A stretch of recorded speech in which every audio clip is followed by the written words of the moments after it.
বৈদেশিক মুদ্রার রিজার্ভ পতনের সংস্কারের মধ্য দিয়ে অবশেষে সুখবর দিল বাংলাদেশ ব্যাংক। অবশেষে থামানো গেছে রিজার্ভ পতন। প্রবাসী আয় প্রবৃদ্ধি বাড়ায় বৈদেশিক মুদ্রার রিজার্ভের পরিমাণ বেড়েছে। বর্তমানে বাংলাদেশ ব্যাংকের রিজার্ভের পরিমাণ দাঁড়িয়েছে $২,৪৩০ কোটি। মঙ্গলবার বাংলাদেশ ব্যাংকের নির্বাহী পরিচালক ও মুখপাত্র হোসনে আরা শিখা এই তথ্য জানিয়েছেন। তিনি বলেন, বর্তমানে বাংলাদেশ ব্যাংকের রিজার্ভে আছে $২,৪৩০ কোটি। আর আন্তর্জাতিক মুদ্রা তহবিলের BPM-6 পদ্ধতিতে এর পরিমাণ $২,০০০ কোটি কাছাকাছি।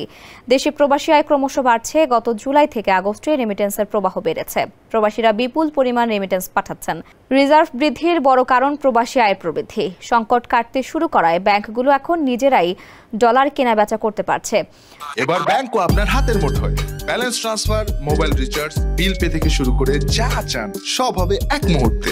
NRBC planet. ডলারের দাম বর্তমানে 118 থেকে 120 টাকার মধ্যে রয়েছে।